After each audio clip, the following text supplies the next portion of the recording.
Hello YouTube, I'm Pilot Stud and welcome back to another Microsoft Flight Simulator video. In today's video I'm talking about the top 5 freeware aircraft you need to keep an eye on. They're awesome and hopefully they'll be coming soon. There's 5 very different aircraft in this video today, although they are all airliners. They're all very unique and I know many people out there are very excited for them, and let's be honest, who wouldn't be? I'm going to take you through them, tell you a bit about them and just list them really, sharing some development photos and videos along the way. If you're new around here, be sure to like, comment and subscribe. Your support pushes me on creating this content. So hit that sub button, it's really easy, but without further delay, let's get right into it.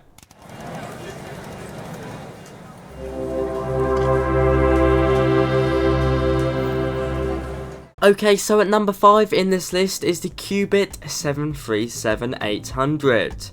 Now this was originally the Project Megapack 737, so it's had plenty of work done to it, but sadly with the Project Megapack closing down for some weird reason, it's been moved over to Qbit simulations.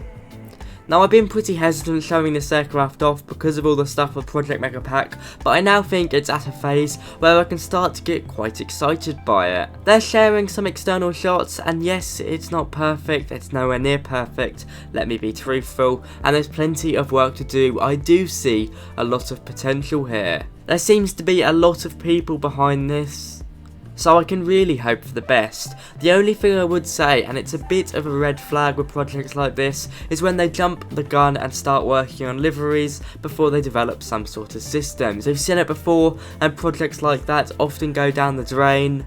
But I do hope this gets somewhere, because it would be really awesome to have a freeware 737. That's right, it's a freeware 737-800. So hopefully that means demand will push the developers on, because we do need that seriously. Now on the Discord, with the link in the description, they do say that the systems themselves are the most difficult task, which is completely understandable. I can definitely get behind that. And they do say they'd love to share some stuff, but because they're collaborating with other projects, he can't show any at the moment.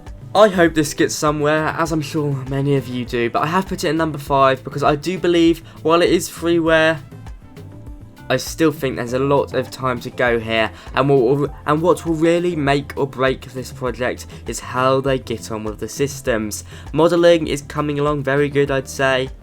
In parts, look at the top of the door, it seems to be a bit buggy, but as it's a freeware project, you really can't complain. But I have put it at number 5 just because I'm unsure about its future, but you need to keep an eye on it and give the team all the support they can get. Now the next 3 projects I'd say are all very likely to come along, but it's not guaranteed. They're all certainly unique from each other and all hold a different place in the virtual skies, but they could all succeed and succeed very well. Starting off with a project I've been keeping a close eye on for a long time now, and I recommend you do as well, is the Aerodynamics KC10. Now the KC10 is the only military related aircraft in this list. It's used by 2 air forces, the United States Air Force and the Royal Netherlands Air Force. And what makes this special is that, of course, it's a converted DC-10, which is a very special retro airliner that doesn't really fly around anymore, so this is really as close as we'll get in commonplace now. That means it's got my favourite type of cockpit. It's not fully glass and it's not fully steam, it's a perfect little mix. And that to me is an absolute winner. Now this development team have been working so hard on this project, getting in contact with KC10 pilots, technicians, mechanics, the list goes on. And I can just see the passion going into this project, and frankly that's really promising. I could put this anywhere between 4th and 2nd in this list, and I have to say it looks beautiful. From the screenshots they show so far, the cockpit is coming along really well. Texturing looking marvellous, modelling is already there. One thing I'd love to see is refueling. I don't know if we would see it because I don't know if Microsoft Flight Simulator would allow for that, but if they can figure out a way, that would be mighty impressive. And as again, it's freeware, as with all of the aircraft in this video. They'll be working on the KC10A, the KC1030F, They will be working on the KC10, and I do believe, I did speak about it earlier, they might be working on the DC10 down the line. Now, I don't imagine it'll be too difficult to move away from the KC10 to the DC10, because being honest, there's a few buttons that would have to be taken out of the cockpit, and then putting a cabin in the back and some more windows down the side. I mean, I guess as opposed to building a whole new aircraft, converting it over couldn't be so difficult compared to that. So hopefully we'd see the DC10. It's a project I'm very excited for and a project I'm very hopeful for. But now let's move on to number 3, as again the Discord is in the description.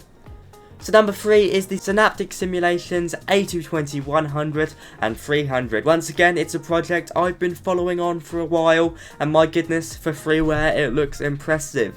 Now the A220 could fill in such a massive market on Microsoft Flight Simulator, and that's why I think it would be so popular. I mean, it's basically replaced a bunch of different aircraft in the real world, from the BAE 146 to the A318 and A319. Many airlines have picked this bad boy up because it is so versatile, not to mention efficient and more environmentally friendly than most aircraft out there. Well, this team are working on a beautiful one. They're working on both the 100 variant and the 300 variant, and if any of you use X-Plane, they're also creating it for that as well. Now what sticks out with this dev team is that they're working with plenty of partners. They're working with the Heavy Division team and HST Simulations, one of course more suited to Microsoft Flight Simulator, the other with X-Plane. That's always a good sign. The more people generally behind a project, the further it will go. But it's not just that, the system depth they're already showing, from the custom made PFD to navigation displays, well that shows to me that this project could come far. Now they've got a big update coming in November 2021 that by the looks of it focuses on the engines, but modelling and system depth is already looking very good, with the exterior model being very close to what I would consider ready to go, just awaiting a good lick of paint. I've got to be honest, I don't know too much of the difference between the 100 and 300 variant, as it's still a pretty new aircraft. I haven't frankly looked into it, but I could hazard a guess saying that the 300 can carry a few more passengers and fly a few more miles. I'll be keeping an eye on this one, so you should be as well. But let's move over to number 2. Now number 2 is the Ouroboros team, with quite a few aircraft they're working on, and yes, this one has got to be one of the more progressed out of the whole list. It's the E170 to E195 family, basically the E-Series. I mean, and this project's got everything going for it. Systems are already working and coming into place as shown by their videos. Modelling is in depth, realistic and rather complex, I have to say, and that means it's very good. Audio is already coming along, and they've got real world pilots on board. With regular development updates on their Discord, I do recommend you join it. The cockpit certainly stands out, looks really well made, even at night it looks beautiful already, and it's still work in progress. That is why I'm keeping a good look at it. It's certainly one of the more promising aircraft out there. With all of the bunch of freeware aircraft out there, these 5 in this list really are the creme de la creme. And of course I am missing some, and I'm sure you guys will have different thoughts down below, and feel free to do that. I do like reading through your comments. And there is plenty of other really promising add-ons out there that you need to keep an eye out, but I do think these are the top 5. Before we move over to number 1, which I'm sure many of you can guess about, I've got some new merch out. I've got some retro themed posters and I really do love them. I've ordered mine through, it arrived quickly in the UK, with quicker than 3-day shipping in the UK, it would seem for me anyway. They're all just under 12 UK pounds, and you're getting a massive, really glossy, really awesome poster in the design of the golden age of aviation. Here's my favourite one, I really do love it.